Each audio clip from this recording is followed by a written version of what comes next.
Minister shortly will be attending the G20 summit from the 14th of November in Indonesia's Bali, as India is preparing to assume the group presidency from the 1st of December. And underscoring the importance of India's participation this year, the Indian ambassador Manoj Kumar has said that the Prime Minister's visit will be short but very important. And on the sidelines of the Bali summit, Prime Minister is also going to have several bilateral meetings with G20 leaders to brief them on India's evolving G20 priorities and also to review key elements of bilateral engagements with the world leaders. Let me go across to my colleague Srinjoy for more on this. Srinjoy, this is going to be a very crucial summit. Not to forget that at the end of the ceremony, Indonesia is going to hand over the presidency to India, which is going to be the key focus. Yes, absolutely right. On the 1st of December, India will become president of the G20, and that is a particularly significant one. This is also a preparation for the G20 summit that India will hold in September next year, probably between the 7th and the 9th.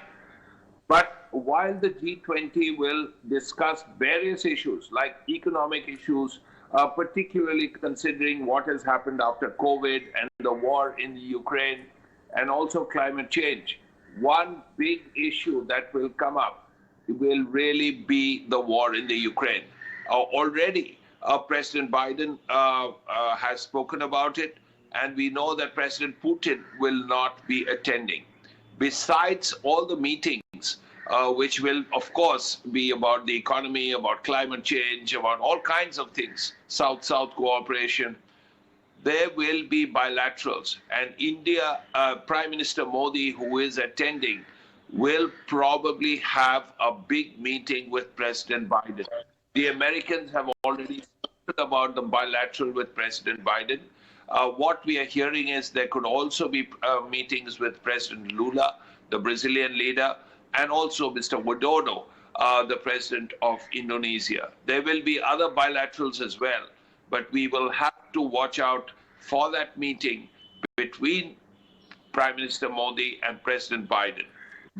We also should remember that President Xi Jinping, the Chinese leader, will be at the same room at the same time. And there has not been a major meeting between Xi and Modi for a long time. We will have to see if there is something there, whether it's a pull aside, whether it's a bilateral. These things will also be looked at.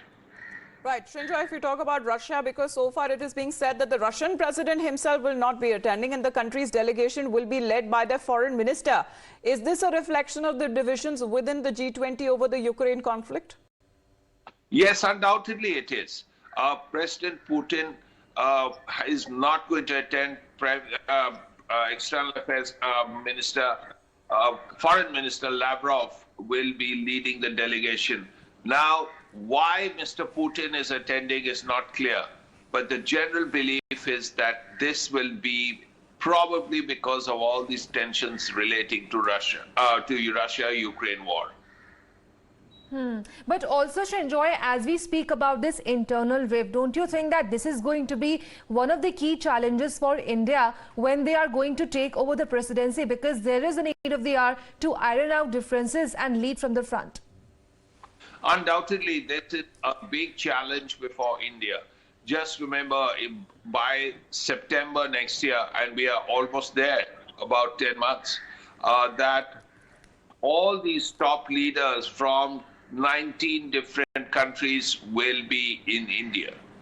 And they will include President Biden, the Prime Minister of Britain, Rishi Sunak, Vladimir Putin, Xi Jinping, President Macron of France. All of them will be attending the G20 in India.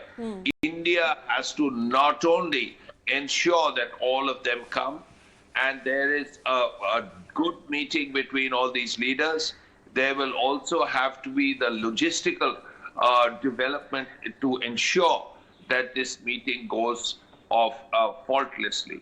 It's a big challenge for India. Absolutely. Never since 1947 will so many leaders be coming at the same time. There has never been a meeting that's this So big. all important role there for India, as this 1947. particular summit will have 3 working sessions for the leaders devoted to food and energy security, health and digital transformation, as the heads of the G20 members are expected to discuss the key issues such as the state of the global economy as well. Srinjoy, for the moment, thanks very much for joining in. Let's move